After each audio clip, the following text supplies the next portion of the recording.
नमस्कार। Adampur assembly by election पर एक बहुत ही रोचक जानकारी आपको बता रहे हैं। इस बार बेहद रोचक होगा आदमपुर का दंगल। मनोहर हुड्डा, केजरीवाल और बिश्नोई की साख इस बार दाम पर है। बिहार, तेलंगाना, उत्तर प्रदेश, उड़ीसा के साथ ही हरियाणा की आदमपुर विधानसभा सीट पर उपचुनाव की घोषणा से राजनीतिक सरगर्मियां शुरू हो गई हैं। पूर्व मुख्यमंत्री स्वर्गीय भजनलाल का गढ़ माने जाने वाले आदमपुर में 24 साल के भीतर ये चौथा उपचुनाव होगा, जबकि हरियाणा की भाजपा जजपा गठबंधन की सरकार के मौजूदा कार्यकाल में बड़ौदा व इलाहाबाद के बाद तीसरा उपचुनाव होने जा रहा है। मुख्यमंत्री खट्टर, पूर्व मुख्यमंत्री भूपेंद्र सिंह हुड्डा, दिल्ली के मुख्यमंत्री केजरीवाल, पूर्व सांसद कुलदीप बिश्नोई के लिए चुनाव खास अहमियत रखते हैं। आदमपुर के चुनावी रण में इन नेताओं की प्रतिष्ठा दांव पर लगी है। आदमपुर में अभी तक 1996, 2008 और 2021 में हुए 3 उपचुनाव में स्वर्गीय चौधरी भजनलाल का परिवार ही जीतता आया है, यह भी सत्तारूढ़ दलों के खिलाफ। यह पहला मौका है जब भजनलाल का परिवार सत्ता में भागीदार होने के रूप में उपचुनाव लड़ेगा। उसका मुकाबला विपक्षी दलों के उम्मीदवारों से ही होगा। यह है कि आम आदमी पार्टी यहां अपना उम्मीदवार उतारने जा रही है। दिल्ली के मुख्यमंत्री केजरीवाल पिछले दिनों अपने हिसार दौरे के दौरान उपचुनाव की जमीन तैयार कर चुके हैं। करीब 18 साल से सत्ता से दूर चल रही नीलों को भी आदमपुर में कम नहीं आंका जा सकता। कांग्रेस विधायक कुलदीप बिश्नोई द्वारा आदमपुर सीट से इस्तीफा देने और बीजेपी में शामिल होने की वजह से यहां उपचुनाव होगा।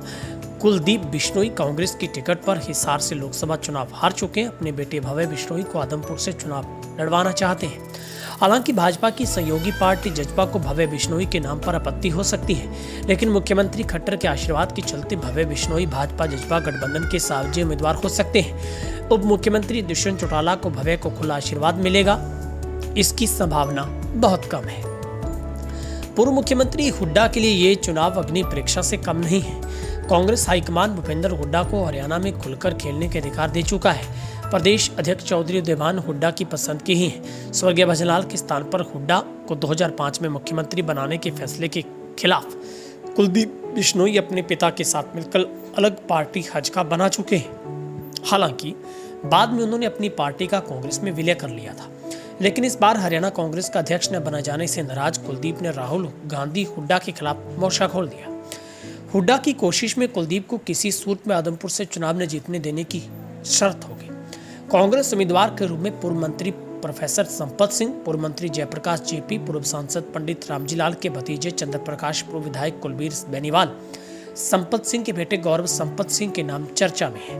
कांग्रेस की कोशिश है कि कुलदीप बिश्नोई के बड़े भाई पूर्व मुख्यमंत्री चंद्रमोहन को आदमपुर से चुनाव लड़वाने की, लेकिन चंद्रमोहन इसके लिए तैयार होंगे, यह मुश्किल लग रहा है।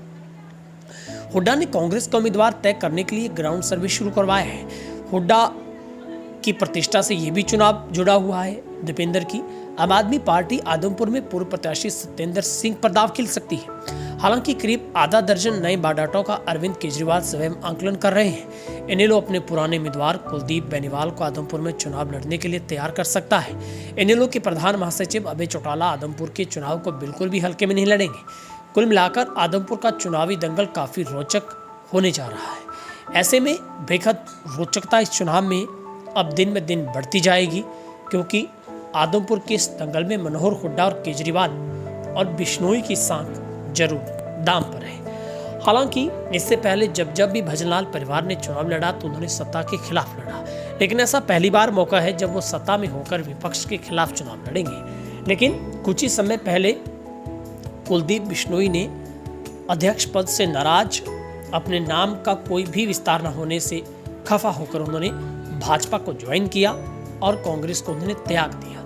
लेकिन अब आदमपुर का बाई इलेक्शन निश्चित तौर पर हरियाणा के लिए चुनावी तौर पर एक राजनीतिक इस मजबूती में सेमीफाइनल का रोल अदा करेगा, क्योंकि ये सेमीफाइनल कहीं ना कहीं आम आदमी पार्टी और बीजेपी को छोड़कर आईएनएलडी के लिए बहुत महत्वपूर्ण है। ऐसे दोनों पार्टियों के बीच में हुड्डा इस बार अपनी दावेदारी को और मजबूत कर सकते हैं अगर वो उपचुनाव को जीतते हैं।